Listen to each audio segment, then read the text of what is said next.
Hello అందరికీ, అందరు అడుగుతున్నారు కదా రూమ్ ఎందుకు వెకేట్ చేశారు, అసలు రీజన్ ఏంటి, రూమ్ చాలా బాగుంది కదా, అసలు ప్రాబ్లం ఏంటి అని అయితే చాలా మంది అడుగుతున్నారు. సో రూమ్ ఎందుకు వెకేట్ చేశాను అనేది అయితే నేను ఈ వీడియోలో అయితే చెప్తానన్నమాట. ఎండింగ్ వరకు చూడండి. సో నేను ఇక్కడైతే కర్రీ చేసుకుంటూ వీడియో షూట్ చేసుకుని ఆ వీడియోకి అయితే వాయిస్ ఓవర్ ఇస్తున్నాను. Welcome back to our channel అండి, Sai Rani stories and vlogs. First time మన ఛానల్ ని చూస్తున్న వాళ్ళైతే సబ్స్క్రైబ్ చేసుకుని సపోర్ట్ చేస్తారని అయితే అనుకుంటున్నాను. ఆల్రెడీ సబ్స్క్రైబ్ చేసుకున్న వాళ్ళైతే మంచిగా వీడియోస్ చూసి రెగ్యులర్ గా సపోర్ట్ చేస్తారని అయితే అనుకుంటున్నాను అనమాట. నేను రూమ్ వెకేట్ చేయడానికి గల రీజన్ ఏంటి అంటే అంత పెద్ద రీజన్ ఏం లేదు.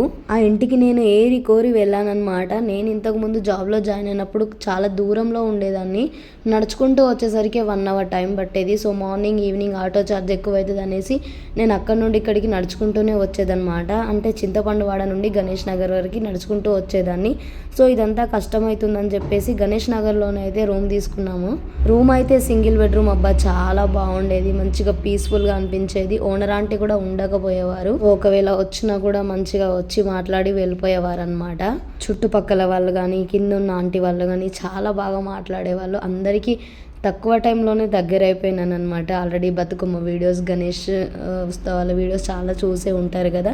సో అవన్నీ అక్కడ ఉన్నప్పుడే చేసుకున్న వీడియోస్ అనమాట. నేను ఆ రూమ్లోకి వచ్చేటప్పుడు అయితే ఒక 5-6 years, అంటే నేను ఎన్ని రోజులు జాబ్ చేస్తానో అన్ని రోజులు ఇక్కడే ఉందామని ఫిక్స్ అయిపోయి వచ్చిన. మనం రాసుకున్న కథలు ఎన్నున్నా కాలం రాసిన కథలే నడుస్తాయట. ఇది ఎప్పుడన్నా విన్నారా? వింటే కామెంట్ చేయండి. సేమ్ ఇప్పుడు అదే జరిగిందన్నమాట. సో ఇంతకు ముందు మేమున్న రూమ్ దగ్గర అయితే మాకు తెలియకుండానే అసలు అది వాటర్ పైప్ అయితే ఒకటి లీక్ అయిపోయి వాటర్ మొత్తం లీక్ అవ్వడం స్టార్ట్ అయింది. దగ్గర 1 month అట్లా లీక్ అయిపోయింది. అది అసలు మాకు అర్థమే కాలేదు. అంతే ఓనర్ ఆంటీకి అయితే చెప్పలేకపోయినాం. సో ఎందుకంటే ఆ వాటర్ లీక్ అవుతుందన్న విషయం అంతగా తెలియలేదు. జస్ట్ చిన్న డ్రాప్సే కదా, ప్రాబ్లం ఏమి ఉండదు అనుకున్నా. కానీ దానివల్ల చాలా ప్రాబ్లం వచ్చింది. సో ఆంటీ చాలా తిట్టేసిండ్రు.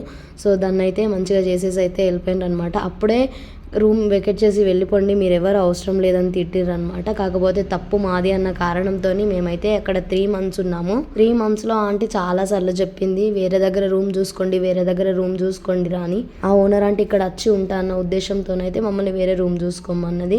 సో నేను చాలా బ్రతిమలాడిన తర్వాత అయితే మమ్మల్ని పైకి వెళ్ళమని చెప్పింది. కింద ఉన్న ఆంటీ వాళ్ళని అయితే మిడిల్లోకి, అంటే మేము ఇప్పుడున్న పోర్షన్లోకి అయితే రమ్మని చెప్పారు అనమాట. సో మేము ఇంతకు ముందు ఉన్నదైతే ఫస్ట్ ఫ్లోర్ నుండి సెకండ్ ఫ్లోర్కి వెళ్ళాలంటే అన్ని సామాన్లు షిఫ్ట్ చేయాలంటే మస్తు కష్టం అవుతుంది. అయినా పర్లేదు అక్కడనే ఉంటా అని ఫిక్స్ అయిపోయినా. చాలా వరకు రూమ్స్ వెతికినా నాకు అస్సలు దొరకలేదు.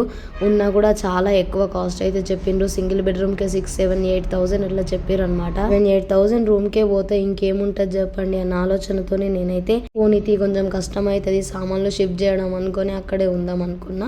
సడన్గా లాస్ట్ టైంలో మా సార్ని నేను లీవ్ అడిగేసరికి మా సార్ అన్నారు, అక్కడిక్కడ ఎందుకు ఉంటున్నావు అమ్మ, వచ్చేసి కింద రూమ్ ఉంది కదా, సో మా దగ్గరనే ఉండు, ఇక్కడ నీకు ఆఫీస్ దగ్గర ఉంటుంది, ఇల్లు దగ్గర ఉంటుంది అనేసి మా సార్ మేడం అయితే చెప్పిండ్రు. సడన్గా వాళ్ళు చెప్పిన మాటని కాదనలేక, అండ్ నాకు కూడా కొంచెం అటు ఇటు పిల్లలు అక్కడ ఉంటే సండే రోజు వెళ్ళి చూడడం రావడం అదంతా ఇబ్బంది అవుతుందని చెప్పేసి ఇక నేనేం ఆలోచించకుండా మా ఆయనని అడిగేసి అయితే ఒప్పేసుకున్నాను అనమాట. సో ఈ విషయం వచ్చేసి ఆ ఓనర్ ఆంటీకి చెప్పేసరికి సడన్గా ఖాళీ చేస్తున్నాం అని చెప్పేసరికి తనకు కోపం వచ్చింది. సో ఈ 1 dayలోనే రూమ్ మొత్తం ఖాళీ చేసి వెళ్ళిపోవాలనేసి తను వార్నింగ్ ఇచ్చింది. సో తను అన్నట్టే మేమైతే ఖాళీ చేసి అయితే వచ్చేసినాం అనమాట. ఇక్కడైతే రూమ్ చాలా పీస్ఫుల్గా ఉంది, చూసిండ్రు కదా.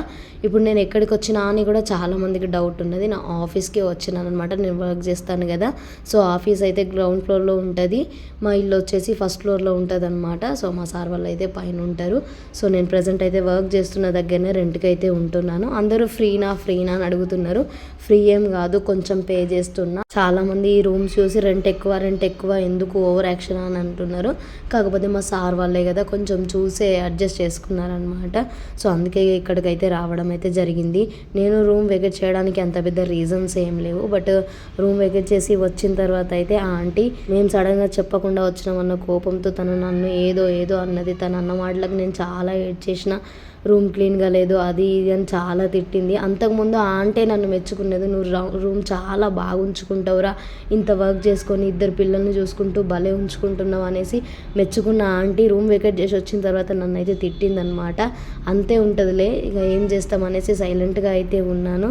సో ప్రెజెంట్ అయితే ఇట్లా గడుస్తుందన్నమాట లైఫ్. ఇంకా ఇప్పుడు నాకు చెప్పేది ఏంటి అని అంటే, అసలు మనకు ఒక ఓన్ హౌస్ అయితే ఖచ్చితంగా ఉండాలి. ఇన్ని రోజులు అనుకోకపోయేదాన్ని కానీ ఇప్పుడు అనిపిస్తుంది ఎంత కష్టమైనా చిన్న 2 రూమ్స్ అయినా కానీ ఖచ్చితంగా మనం ఉంటున్న దగ్గర మనకు ఓన్ హౌస్ ఉండాలి. అది నాకు ఇన్ని రోజులకు అర్థమైంది. అంటే మాకు ఓన్ హౌస్ లేదని కాదు, మాకు కూడా ఉంది, కాకపోతే ఇక్కడ కాదు కదా, ఏం లాభం.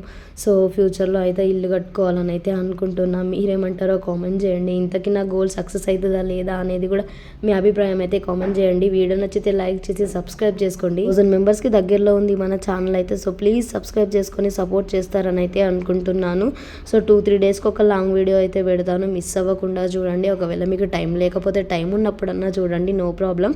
థ్యాంక్స్ ఫర్ వాచింగ్ అండి. Subscribe for more videos. Bye మరి.